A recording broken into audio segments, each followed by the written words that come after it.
Hi guys, Candace here. Welcome to my channel. This is a space where we share ideas on how we can live a fabulous life on our own terms. And if you follow me on social media, then you probably seen pictures of my son. He is the light of my life, my world, and I just love showcasing my life with him and growing with him. He is turning 4 years old next month.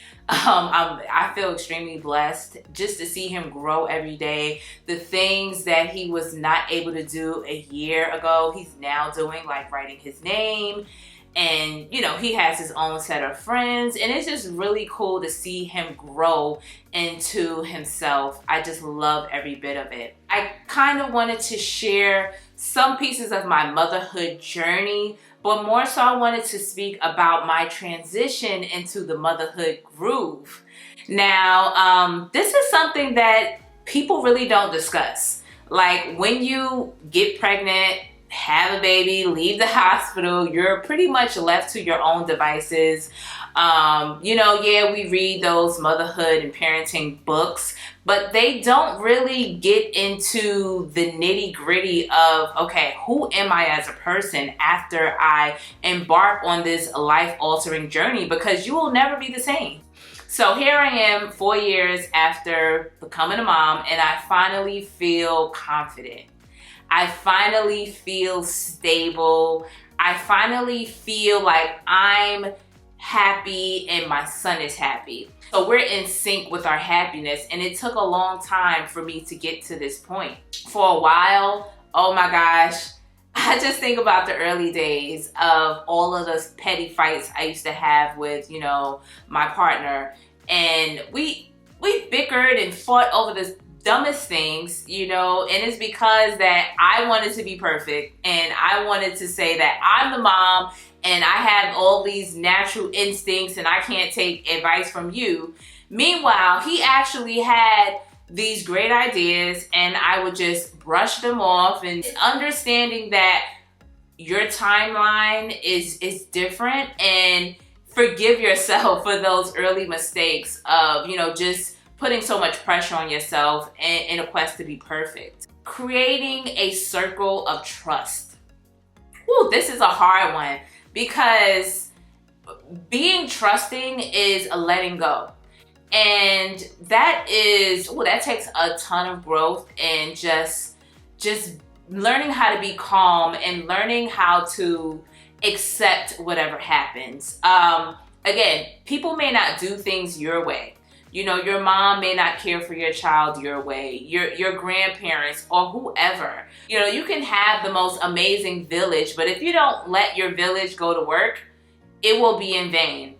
So for me, I had to create a circle of trust. And that has been allowing my son to go to daycare and knowing that he's going to be okay for those hours that he's away from me. His grandparents. Now, I feel totally safe with my son being watched by my mom, because I know my mom loves him so much, and that's my mom. But allowing him to be watched and cared for by other people, like his granddad on his father's side, or, his aunt on his dad's side, like that is like seriously nerve-wracking. But I know that they share the same love for him that the folks on my side of the family do. So again, it's about letting go and being trusting and establishing that circle of trust from early. I established my circle of trust with other women that I don't even know, because I know that they are walking the same walk that I am. And with that, I know that I can trust them, because the relationship between a mother and a child, it's really intense, and only another parent can feel the same way and relate. Here's another key that I had to learn to get into my groove, and this is probably the most important thing, is that I had to commit to having my son adapt to my life instead of the other way around. So I would say for the first 3 years of his life, it was the other way around, and I found myself burnt out and exhausted and just feeling so much guilt all the time.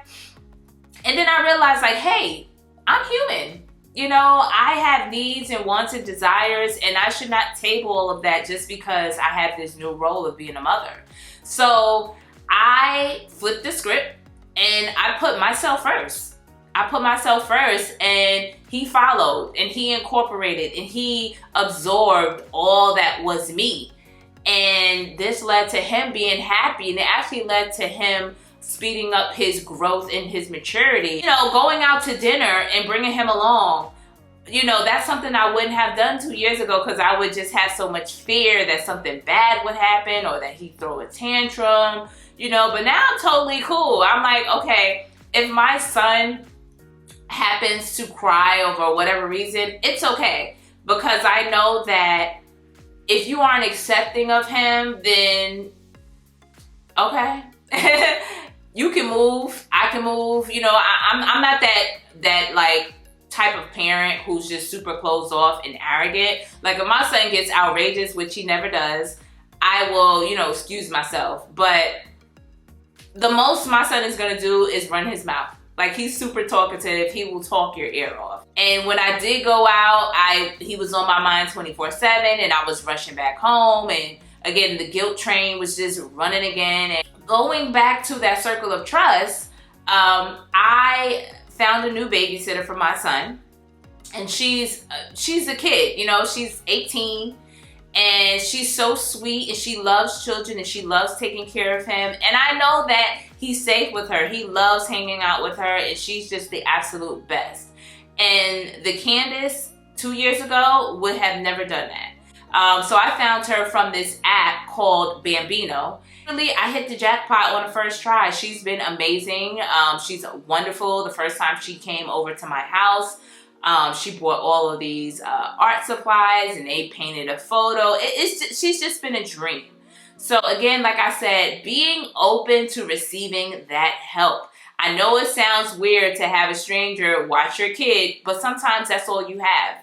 And moving out here to Houston, I've been in Houston for almost a year. I have no like immediate family other than, you know, my significant other and his family. So I had to kind of stretch my wings. Like, am I really going to not grow because I have no one out here? Like, that's life. You have to kind of adapt and change to the hand that you have. I don't have any people out here. So I had to go out there and look for childcare and help. And it's been amazing. It has really helped my confidence. It makes me feel so secure in myself, because I know that this is not just me. There are millions of women who seek out help, and it's okay. You know, it's okay to go out there and get the support that you need.